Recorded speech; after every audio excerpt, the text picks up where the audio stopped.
Hi everybody, welcome back to the channel. Today we're going to be taking a look at something a little different. We're going to be taking a look at the V-Toys Asura Green Demon, the LA Comic Con version. If Saturday morning cartoons fueled your imagination as a kid and powers your action figure collecting now as an adult, then you're in the right place. Thanks for stopping by and welcome to Saturday Morning Toy Collector. And if you like my content, please consider subscribing.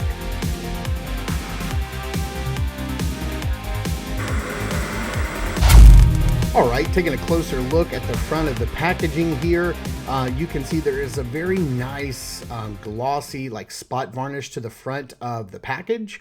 This is from a company called V-Toys. I ordered this directly from a website called 5K Toys.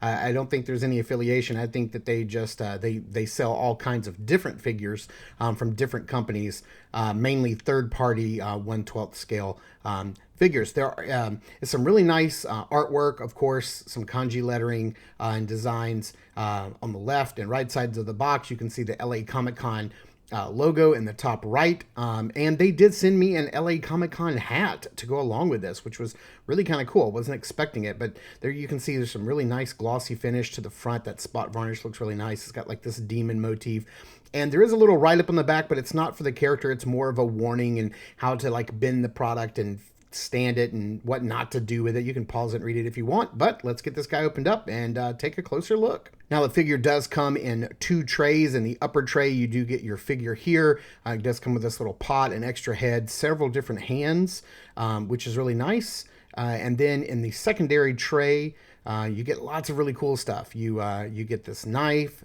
his hat and a sheath, his sword. I'm not sure what this little thing is here. This looks like the tip of a spear, the sheath for his sword, and what looks to be like a scarf. All right, starting off here with this little pot. This is really cool. I don't know if there's like alcohol in it or rice or whatever, but it's a nice little soft, pliable rope on the side, nice artwork on the side. Maybe he keeps gold coins in it. We do have this really cool scarf that's got this nice, very nice, sturdy wire in it, so it can bend and hold its shape very, very well. You have no problems there. We do have this really awesome sword. I really love the way this looks, and I figured out what this is. This little tassel here is the pommel to the end of the sword, and it kind of goes on. It just slides on and off. You don't want to twist it. You'll break it because it is kind of an oblong shape. Some really nice distressing and weathering. I love the paintwork. I love this little hole here on the tip. Lots of nice dry brushing and gold work here. This little ring is articulated at the end. I mean, this sword is just incredible, but the rubber tip of the tassel does kind of get stuck, so you just want to make sure that you're not bending it too much and you break that little plastic ring. But man, this sword looks great, and he does come with a matching sheath, which comes with like some like actual string here to like hold it either around his waist or around his back. I love the distressing and the paintwork on this sheath. It looks really cool. This is a very sturdy plastic, but it's also very lightweight. Let's see how well the sword slides in. Oh, it slides in perfectly, and it kind of soft clicks right into place there, right here where these two pieces meet. It kind of like, it's really tight. That's not going to come out, but it also is not damaging the sword blade at all. Next up, we have this little spear tip, which is really cool. It has this really awesome like sort of demon head motif going around the pommel. The pommel is also removable. You know, this is not really a function of anything other than how you get it in and out of his hands.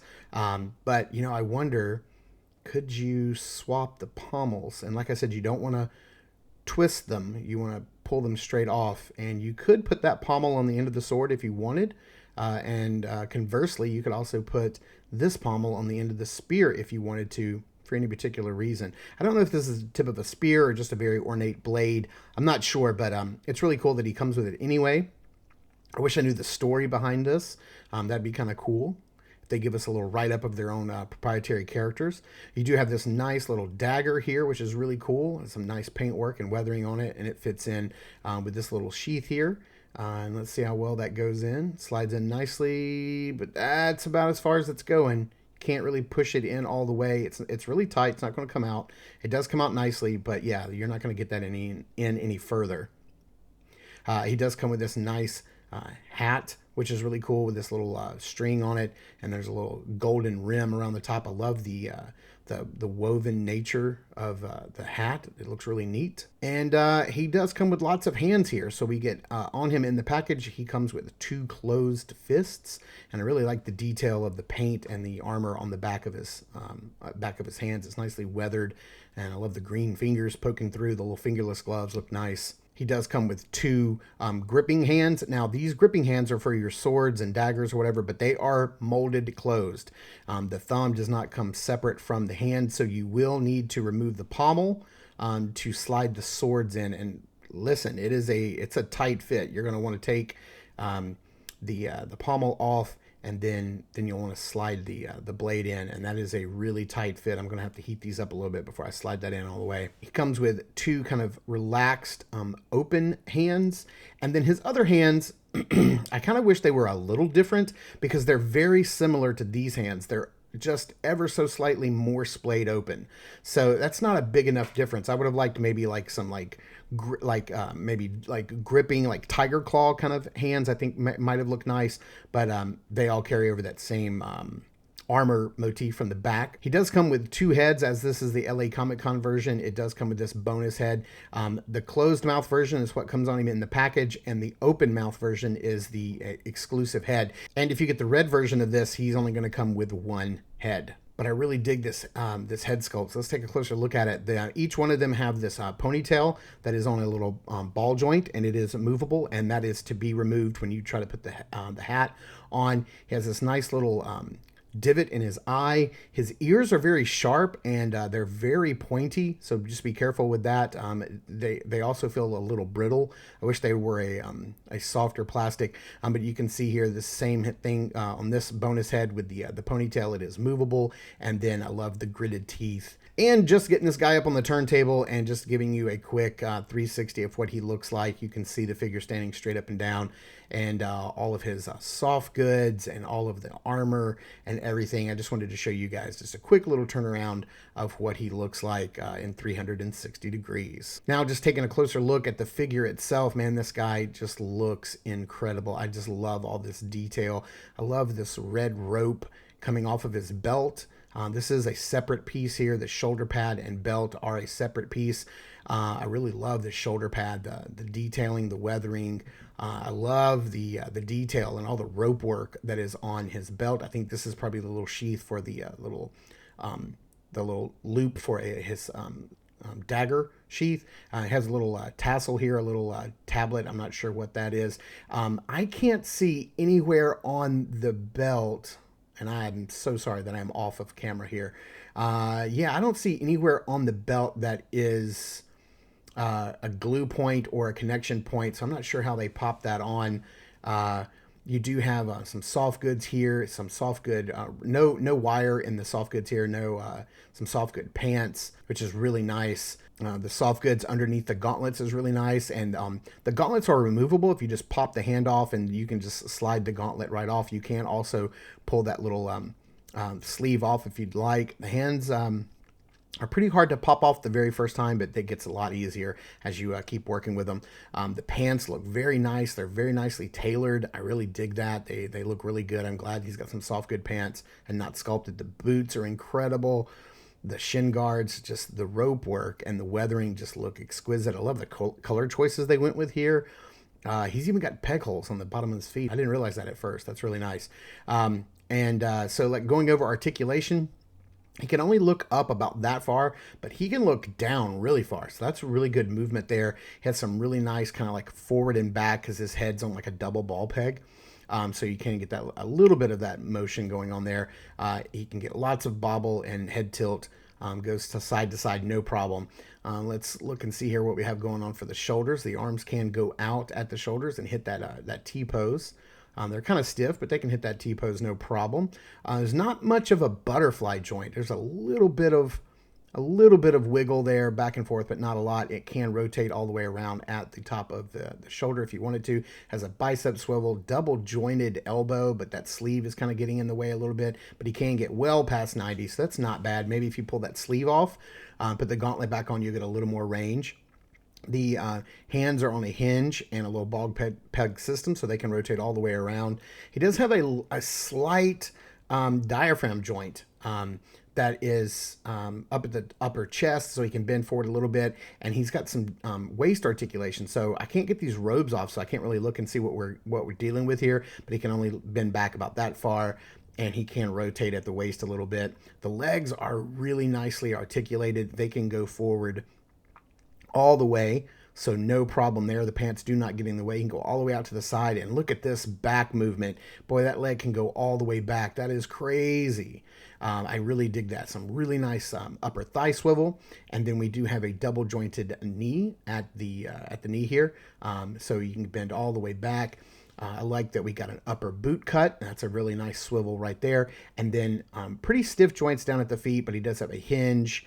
He does have forward and back movement. He has a rocker, and he does have a swivel. So there's lots of foot articulation there, which I really dig. This guy's very well articulated, and he looks really good. I'm gonna keep my eye on V-Toys and see what else they put out in the future. I don't think I have a desire to get the red demon since I have the green one, but I don't know. Maybe depending on what else they put out, I may be in for these figures. They look really good. I'm going to see if I can get the... Sorry, I do want to do this just a little bit off camera just so I can see what I'm doing. There, the sheath fits in very nicely. It's very tight. You just want to be careful when doing that. Make sure you don't tear the rubber of the rubber band part that wraps around the sheath. And then let's get the scarf here, and I'm going to try to tuck it in under his beard and in between the shoulder pauldron here. Let's see if I can get that underneath. And you can kind of wrap this around. You can cover up his face. You can have it wrapping around to the front, to the back, whatever you want, and it really holds that shape very well. This is a great scarf. You can really do whatever you want with this thing. I think it's going to pose up nicely and look great on your shelf and in figure photography. Let's go ahead and pop this off because I do want to see what the hat looks like on this guy, and we'll pull the string down a little bit. And then hang this on his head. It doesn't really click into place, or it just kind of sits there and it kind of wobbles around. And there's no drawstring on the bottom of that string, so there's no really tightening it up any. But it just kind of sits there, and you can. Yeah, I think that looks awesome. I mean, everybody needs a little shade from the sun and protection from the rain, whether you're a demon or a human. And this hat's definitely fitting the bill. Oh, those pesky ears are getting in the way. And then we can have this hanging down and have him carrying it on his back, which also looks really nice. I'm digging it. Man, this guy comes with just the right accessories to make him look incredible. All right, I want to take the scarf off, and let's look and see how this works and see if we can... so you could pull this string and make it really long if you wanted to hold it over his shoulder and waist. You could do so. I wonder if we have to take the head off to get this to work, or nope, we sure don't. Man, that does look really nice. I like the rope treatment that they give us here. So you can have this hanging across his back like that. You can have it, slung around his waist. That just looks really, really cool. I love a character with a gigantic sword, just an absurdly large sword. I think just looks incredible. It just fits my aesthetic of what I like in character design. All right, standing him straight up and down here. He stands about 6.5, right at 6.5 inches tall. So he's going to fit in with your 6-inch scale figures, no problem. If you wanted to put him in with your Marvel Legends and have him battling them, you certainly could do so. He definitely fits in with your Mezco 1/12 collective line. You definitely could fit him in there, no problem. And then let's move this guy over here because I think the question that a lot of fans are going to be asking is how does he scale well with Mythic Legions? And he scales perfectly. So if you wanted to put him in with your Mythic Legions, he's going to fit on that shelf and in those scenes and in those photographs with no problem. He's just going to slide right in there and look like he's just perfect. Like he just fits in perfect with the mix of articulation and soft goods. Yeah, he's great. So let's get this guy under some lighting and into some backgrounds and see how he poses up. Man, I got to tell you, I was really happy to be able to find this guy, the green version, on 5K Toys' website. I'll put a link to that website and the product page in the description below if you wanted to see if it's still in stock, if you want to try to pick one up.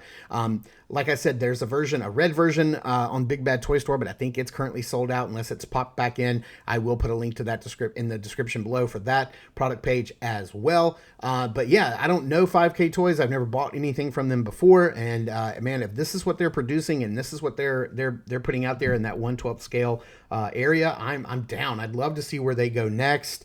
If they're going to go with some like more anthropomorphic animals or more demons or Jinn or maybe some human characters for these guys to fight. I don't know, but I'm down because I'm digging this release and I love this guy. He just looks incredible. So I hope you guys enjoy him too. Thank you guys so much for tuning in and watching. I super appreciate it. Please continue to check us out over at Instagram at Saturday Morning Toy Collector. I am your Saturday Morning Toy Collector. I'm your host, Mark, and I will see you in the toy aisles.